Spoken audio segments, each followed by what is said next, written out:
मेरे आदरणीय दोस्तों और भक्तों, आज के वृतांत में मैं आपको बताना चाहता हूँ कि कभी कभी लोग गुरु जी को भी आज़मा लेते हैं और वो जाने अनजाने में ये नहीं समझते कि गुरु तो गुरु ही होता है और गुरु के पास शक्ति, अगर वो सच्चा गुरु है तो उसके पास शक्तियों का भंडार होगा।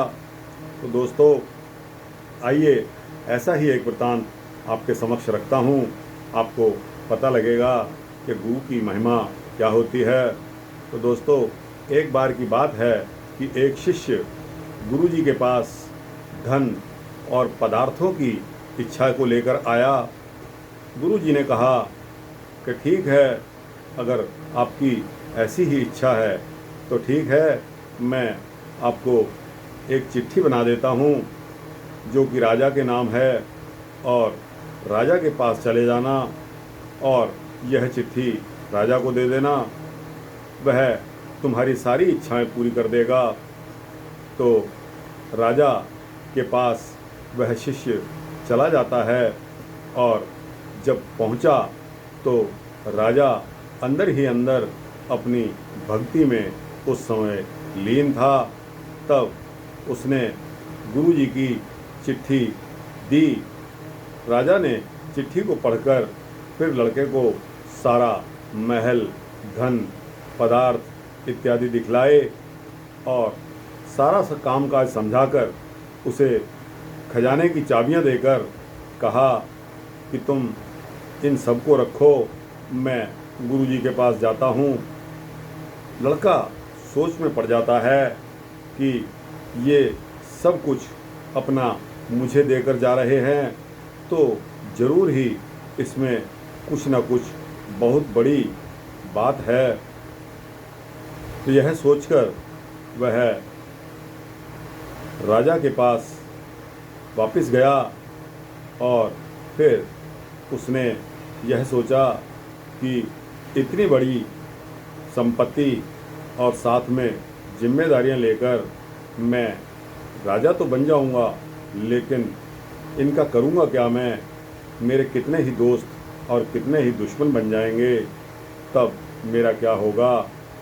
तो दोस्तों, चिंता और कर्तव्य अपना अपना स्थान पर होते हैं। कर्तव्य के साथ अधिकार होते हैं, अधिकारों के साथ कर्तव्य भी होते हैं।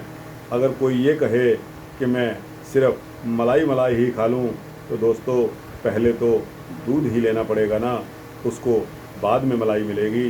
तो दोस्तों, यह वृतांत उस समय कंप्लीट हो जाता है कि जब उसने तुरंत निर्णय कर लिया और सारी चाबियां वापस लौटाकर खुद गुरु जी की शरण में चला गया। तो दोस्तों, इस तरह कई लोग अपने गुरुओं को आजमाते हैं। वह अपने आप को ज़्यादा सियाना, समझदार और चालाक समझते हैं, जैसे गुरु कुछ नहीं जानता, और वो जाने अनजाने में गुरु जी की परीक्षा लेते रहते हैं। दोस्तों, आजकल आपने भी अपनाया देखा होगा कि बागेश्वर धाम के बाबा की कई लोगों ने इसी तरह से आजमाइश कर ली। लेकिन दोस्तों, जो भी कोई जाता है वह मुंह की खाकर आता है। धर्म को मजाक नहीं समझना चाहिए। इल्म इल्म ही होता है। जिन लोगों ने यह सिद्धियां हासिल की हैं वो ऐसे ही नहीं हैं। दोस्तों, इन चीज़ों से मजाक ठीक नहीं होता, कहीं उल्टा असर भी हो जाता है। तो दोस्तों, आइए बताइए कि यह वृतांत आपको कैसा लगा। अच्छा लगा हो तो इसको लाइक और शेयर करके अपने मित्रों, संबंधियों और जिज्ञासुओं को अवश्य भेजना। इस चैनल को सब्सक्राइब करने से आपको इसी तरह के धार्मिक वृतांत मिलते रहेंगे। जय श्री राम, जय श्री कृष्ण।